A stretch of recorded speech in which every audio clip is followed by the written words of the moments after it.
بسم اللہ الرحمن الرحیم۔ السلام علیکم۔ میں ہوں محمد احمد، ایم اے کمپیوٹر کے چینل میں خوش آمدید۔ آج ہم کمپیوٹر کی دلچسپ تاریخ پر بات کریں گے اور جانیں گے کہ کس طرح کمپیوٹر نے دنیا کو بدل کر رکھ دیا۔ کمپیوٹر کی ابتدائی شکلیں کیسی تھیں اور آج ہم جس جدید کمپیوٹر کو استعمال کرتے ہیں وہ کیسے وجود میں آیا، آئیے شروع کرتے ہیں۔ کمپیوٹر کی اصل تاریخ بہت پرانی ہے، جہاں انسان حساب کتاب کے لیے مختلف آلات کا استعمال کرتا تھا۔ اگر کمپیوٹر کی تاریخ کی بات کی جائے تو ایبیکس کو بلایا نہیں جا سکتا۔ ایبیکس دنیا کا سب سے قدیم آلہ ہے جو ہزاروں سال پہلے ایجاد ہوا۔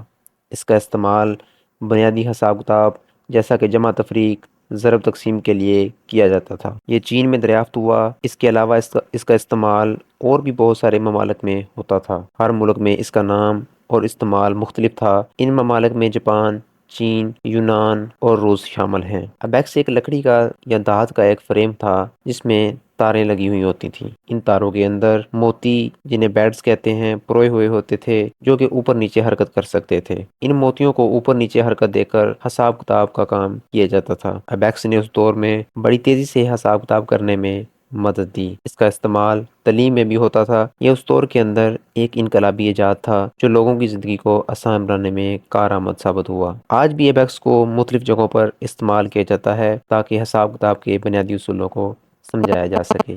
اس کے بعد ایک وقت آیا کہ 19ویں صدی میں ایک برطانوی سائنسدان چارلس بابیج نے مکینیکل کمپیوٹنگ مشین تیار کی جس کا نام ڈفرینس انجن تھا۔ اس مشین کو ہم کمپیوٹر کی بنیاد مان سکتے ہیں۔ بابیج کا مقصد اس مشین کے ذریعے سے حساب کتاب کو بغیر غلطیوں سے کرنا تھا۔ ڈفرینس انجن گیئر اور لیورز کو استعمال کرتا تھا۔ اس کا حجم تقریباً ایک بڑے کمرے جتنا تھا کیونکہ اس میں گیئرز اور لیورز اور بہت سے دھاتی پرزے استعمال کیے گئے تھے۔ 1830 کی دہائی میں اس مشین کے کچھ حصے تیار کیے گئے، لیکن اس دور کی ٹیکنالوجی کی قلت کی وجہ سے یہ اپنی تکمیل کو نہ پہنچ سکا۔ لیکن بعد میں 1991 میں بابیج کے ڈیزائن کے مطابق ایک مکمل ڈفرینس انجن بنایا گیا، جبکہ 1991 کے اندر آلریڈی الیکٹرانک کمپیوٹرز آ چکے تھے، لیکن اسے ایک ہسٹوریکل اور انجینئرنگ اچیومنٹ کے طور پر مکمل کیا گیا۔ ڈفرینس انجن کا وزن تقریباً 5 ٹن اور حجم 11 فٹ لمبا اور 7 فٹ اونچا تھا۔ اس کے بعد 1837 میں چارلس بابیج نے اینالیٹیکل انجن کی بنیاد رکھی جو کہ پروگرامنگ کے قابل مشین تھی اور آج کے کمپیوٹر کے بنیادی اصولوں پر مبنی تھی۔ اس لیے اینالیٹیکل انجن کو پہلے جدید کمپیوٹر کی شکل میں دیکھا جا سکتا ہے، جبکہ ڈفرینس انجن کمپیوٹر کی ترقی کا ایک اہم قدم تھا۔ اینالیٹیکل انجن نے کمپیوٹر کی بنیاد رکھی اور اس میں ایسے تمام عناصر موجود تھے جو کہ آج کے کمپیوٹر میں بھی پائے جاتے ہیں، جیسا کہ پروسیسر، میموری اور آؤٹ پٹ ڈیوائس وغیرہ۔ اس کے اندر ہدایات دینے کے لیے ایک چپ کا استعمال کیا جاتا تھا جس کو پنچ کارڈ کہا جاتا تھا۔ بابیج نے پنچ کارڈ کا نظام تجویز دیا جو کہ مشین کو ہدایات دیتا تھا کہ وہ کیا عمل کرے۔ یہ وہی نظام تھا جو بعد میں کمپیوٹرز کی پروگرامنگ کا بنیادی جز بن گیا۔ پنچ کارڈ کی مدد سے اینالیٹیکل انجن کو اور دیگر مشینوں کو پروگرام کیا جاتا تھا، اور یہی اینالیٹیکل انجن بعد میں کمپیوٹرز کی ایجاد کی بنیاد بنا۔ یاد رہے کہ ڈفرینس انجن اور اینالیٹیکل انجن مکمل طور پر مکینیکل تھے۔ ان میں الیکٹریسٹی کا استعمال نہیں ہوتا تھا۔ یہ مکینیکل سورس جیسا کہ بھاپ سے چلتے تھے۔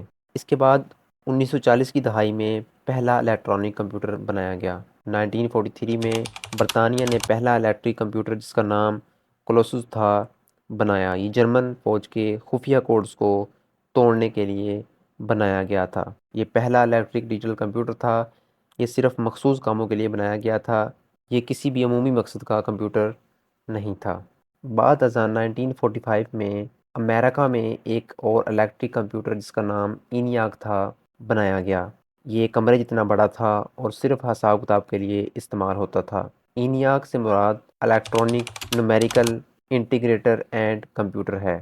اینیاک کو امریکی فوج کے توپ خانے کی گولہ باری کے جدول تیار کرنے اور پیچیدہ مسائل کو حل کرنے کے لیے ڈیزائن کیا گیا تھا۔ اینیاک کے اندر ویکیوم ٹیوبز استعمال کی گئیں۔ اس میں 18,000 سے زیادہ ویکیوم ٹیوبز استعمال کی گئیں جو اسے ایک الیکٹرونک مشین بناتی ہیں۔ اس کا وزن تقریباً 30 ٹن تھا۔ اس کمپیوٹر کو چلانے کے لیے 150 کلو واٹ توانائی درکار تھی۔ یہ بہت مہنگا اور مشکل تھا۔ یہی پہلی مشین تھی جس نے الیکٹرانک حسابات کو متعارف کروایا، جو جدید کمپیوٹنگ کے لیے ایک بنیاد بن گئی۔ اسی طرح 1951 میں 1951 میں یونیویک کو ایجاد کیا گیا۔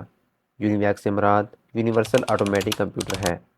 اس کمپیوٹر کو تحقیقی اور فوجی دائرے سے نکال کر کاروباری اور عوامی سطح پر بھی متعارف کروایا گیا، جو کہ کمپیوٹر کے انقلاب کا ایک اہم سنگ میل تھا۔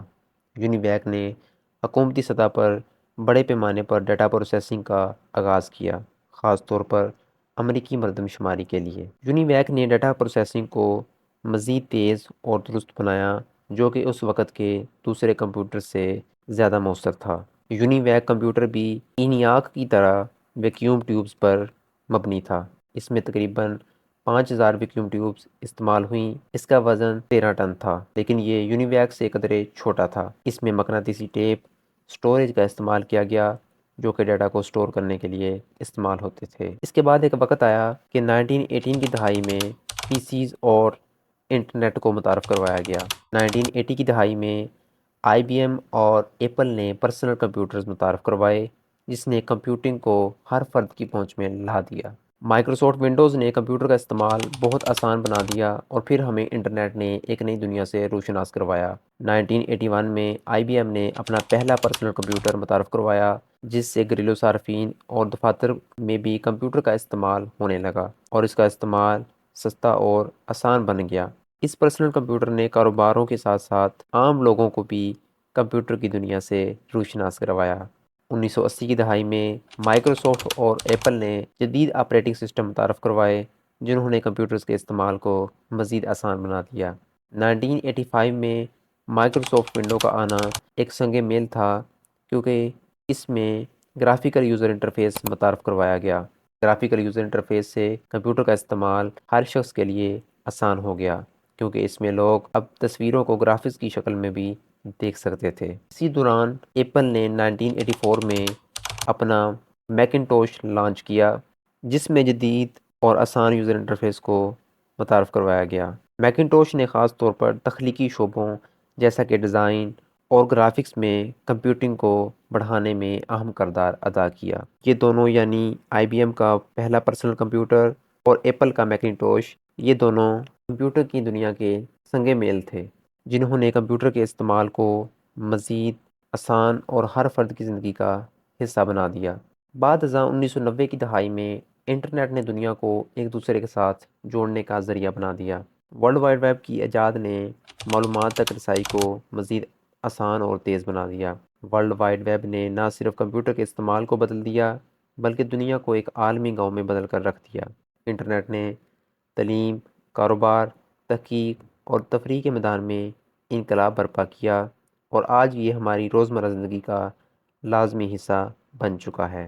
اگر ہم جدید کمپیوٹرز کی بات کریں تو ہم اندازہ لگا سکتے ہیں کہ آج کے کمپیوٹرز کس قدر طاقتور اور کارکردگی میں حیرت انگیز ہیں، چاہے وہ آپ کی جیب میں موجود اسمارٹ فون ہو یا دنیا کے بڑے ڈیٹا سینٹرز ہوں۔ کمپیوٹنگ کی رفتار اور صلاحیت بہت زیادہ بڑھ چکی ہے۔ اب ہم کلاؤڈ کمپیوٹنگ، اے آئی اور کوانٹم کمپیوٹنگ جیسے جدید تصورات کی طرف بڑھ رہے ہیں، جو کہ کمپیوٹرز کی دنیا میں انقلاب برپا کر رہے ہیں۔ اے آئی یعنی آرٹیفیشل انٹیلیجنس نے کمپیوٹر کو خود سیکھنے اور فیصلہ کرنے کی صلاحیت دی ہے، جبکہ کوانٹم کمپیوٹنگ کمپیوٹنگ کی نئی حدوں کو چھو رہا ہے، جس سے بڑے اور پیچیدہ مسائل کے حل کے لیے نئی راہیں کھل رہی ہیں۔ اگر ہم فیوچر کمپیوٹرز کی بات کریں تو مستقبل میں کمپیوٹرز کی دنیا اور بھی زیادہ دلچسپ ہو جائے گی۔ مصنوعی ذہانت مزید ترقی کرے گی، جس سے مشینیں خود بخود فیصلہ کر سکیں گی اور انسانوں کی زندگی کو مزید آسان بنائے گی۔ اس کے علاوہ سمارٹ ڈیوائسز ہماری زندگی کے ہر پہلو میں شامل ہو جائیں گی، جنہیں ہم ہر وقت اور ہر جگہ استعمال کر سکیں گے۔ اس ویڈیو میں ہم نے کمپیوٹرز کی تاریخ سے لے کر مستقبل تک کے سفر کا جائزہ لیا، اور ہم نے جدید اور کوانٹم کمپیوٹنگ کا جائزہ لیا۔ امید ہے کہ آپ کو یہ ویڈیو پسند آئی ہوگی اور اس سے آپ کو نئی معلومات ملی ہوگی۔